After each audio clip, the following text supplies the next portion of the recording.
What I am about to tell you is based on a true story that happened to me. Some parts might be exaggerated for theatrical effect. You can decide which parts those are once you hear it.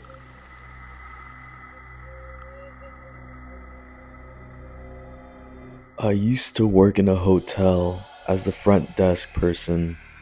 I'm not gonna go into too much detail and say which hotel exactly it was. Anyways, at this particular hotel, the way the work structure was, I was front desk, but also I had a lot of laundry duties. Now, I say particular because this was my first experience working at a hotel, so I don't know if other hotels are like this, where the front desk also has to do a lot of laundry in the back when there are no customers and guests at the front. But to start off, it was late one Saturday night, and I had just started my shift. I was about to be alone really soon because most of the housekeeping ladies were finishing up their duties before heading home. When one of them approaches me and tells me there's something strange going on the third floor.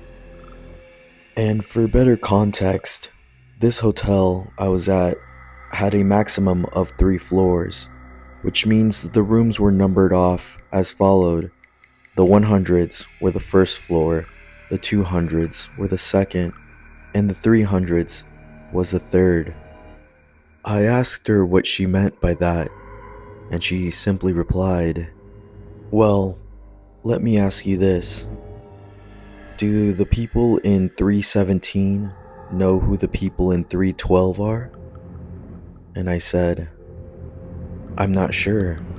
Why? I didn't assign those rooms. That would have been the shift before me." And as soon as I said that, her expression changed drastically. A look of terror and fear filled her eyes. I knew something was wrong. She then said, "Well, I was on the third floor clearing out some of the last rooms when I saw a man simply standing right outside room 312, not moving a muscle, just standing and staring at the door. At first, I didn't think much of it, and I continued on with my duties until half an hour goes by, and then I see him staring into the peephole and trying to look through the crack of the door.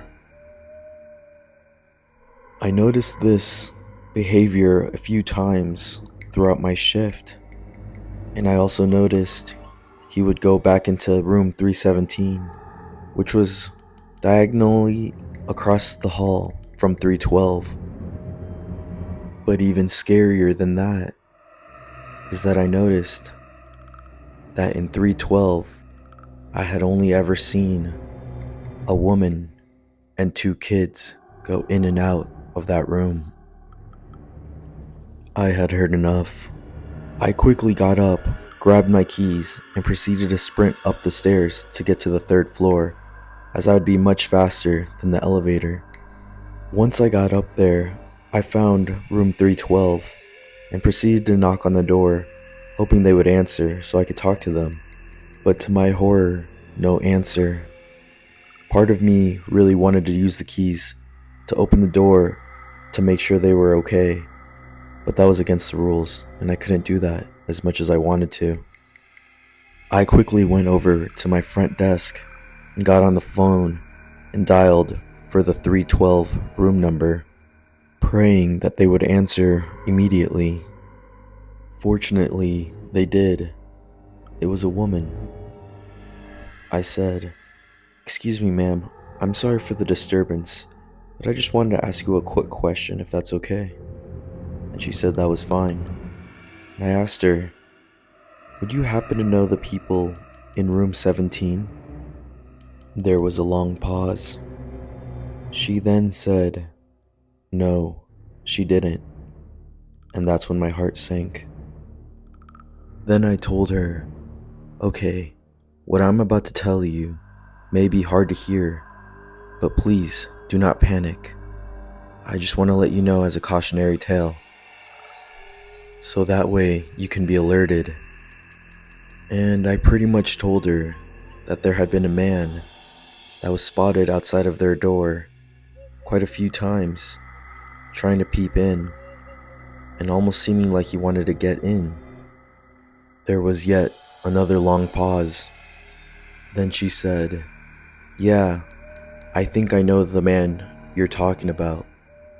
Yesterday, when me and my kids were going down to the pool, I noticed this strange, tall man following us into the pool area, and the whole time we were there, he just kept on staring at me and my kids, not saying a word. He looked very off, very creepy indeed." I then assured her that we would be keeping a watchful eye of that floor and that room and that particular man. We had all his information here in our computers, and I'd personally be going up to the third floor frequently to check up on it. I also told her that his checkout was actually kind of soon, and that if he tried to stay any longer, I would deny him. She definitely sounded very concerned in her voice by now, but she thanked me, and that she appreciated the heads up and communication. I told her, not a problem, that I wasn't going to let anything happen to her or her kids. The only problem was, I had not seen the man, so I didn't know what to look for or who to look for. But that's when one of my housekeeping ladies came up to me and said, "I actually took a picture of him standing outside of the door, but it's kind of blurry, but at least you can kind of see how tall he was." "Perfect," I said. "Show it to me. Or, actually, better yet, send it to my phone." And sure enough, she did. And when I saw it, my heart sank. Here is the real picture. The picture that she took on that Saturday night of this strange man in our hotel.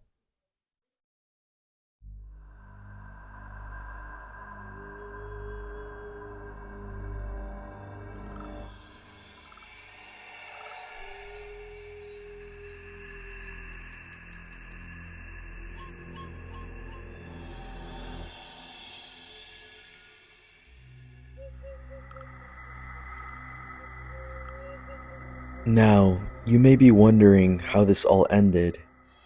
And yes, this does have a happy ending.